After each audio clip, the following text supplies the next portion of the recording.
Assalamualaikum warahmatullahi wabarakatuh. Angka permohonan dispensasi pernikahan di Kabupaten Ponorogo sepanjang 2022 sebanyak 191 kasus sempat menjadi viral di media sosial. Padahal Ponorogo sendiri ada di urutan 28. Bagaimana dengan Kabupaten Pasuruan? Ternyata Kabupaten Pasuruan menduduki urutan ke-7 dengan kasus sebanyak 708. Terdapat berbagai alasan pengajuan pernikahan dini. Ironisnya yang paling banyak justru karena kehamilan di luar nikah. Pengadilan agama pun sempat menghimbau kepada para orang tua dan guru untuk mengawasi dengan ketat pergaulan anak-anak agar tidak terpaksa mereka menikah dini. Maraknya permohonan dispensasi pernikahan dini ini bukanlah kasus yang pertama. Pada pandemi yang lalu, ada ratusan kasus serupa di berbagai wilayah di Indonesia.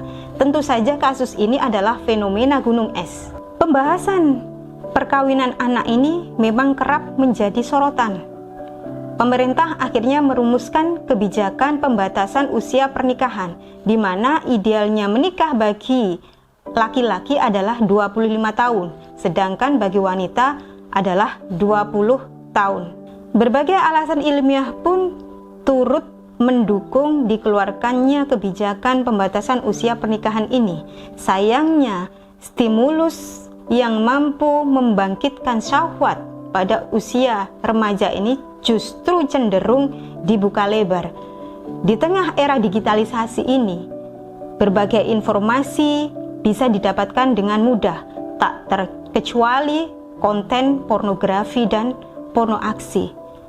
Anak-anak pun dengan mudah bisa mengakses konten-konten tersebut. Hal ini tentu saja tidak bisa dilepaskan dari gaya hidup sekuler yang liberal yang saat ini telah menggerus kehidupan generasi kita. Ditambah lagi penerapan kurikulum sekuler makin meminimalisasi porsi pendidikan agama.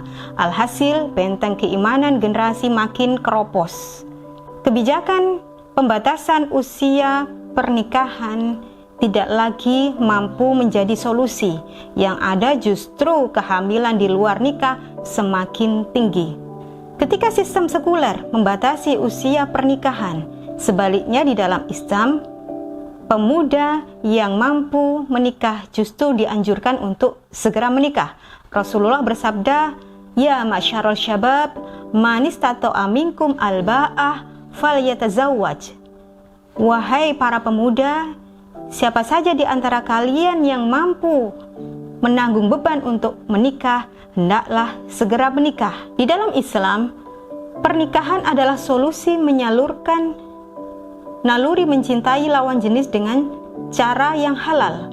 Islam memandang pernikahan sebagai ibadah, bukan semata-mata pemenuhan syahwat belaka. Oleh karena itu, keluarga di dalam Islam memiliki peran yang sangat besar untuk menyiapkan anak-anak dalam memasuki berbagai fase kehidupan mereka, termasuk menyiapkan mereka untuk siap memasuki jenjang pernikahan. Keluarga akan mendidik anak laki-laki dan menyiapkan mereka sebagai qawam atau pemimpin dalam keluarga. Sedangkan bagi perempuan, mereka disiapkan menjalankan tanggung jawabnya sebagai al-warrobatul bait, yakni sebagai ibu dan pengatur urusan rumah tangga. Mereka pun dibiasakan dan dikokohkan untuk siap memasuki setiap fase kehidupan mereka dari usia anak-anak hingga pernikahan dengan segala konsekuensi keterikatan kepada hukum syariat di setiap fase tersebut. Negara di dalam Islam juga mengambil peran besar untuk mewujudkan hal tersebut. Kurikulum pendidikan yang berbasis akidah Islam akan membentuk karakter kepribadian Islam yang kokoh pada diri generasi. Di masa kekhilafan Islam, negara memiliki kontribusi besar dalam menyiapkan generasi memasuki jenjang pernikahan. Negara akan memberikan edukasi kepada generasi sehingga mereka siap untuk menjalani pernikahan.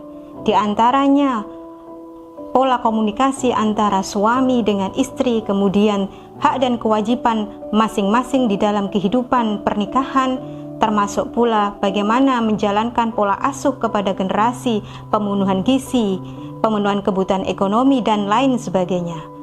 Selain itu, negara khilafah akan menutup celah dan akses tayangan dan media apa saja yang bisa membangkitkan syahwat.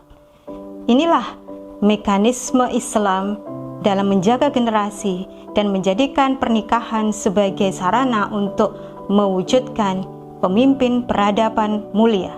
Wassalamualaikum warahmatullahi wabarakatuh.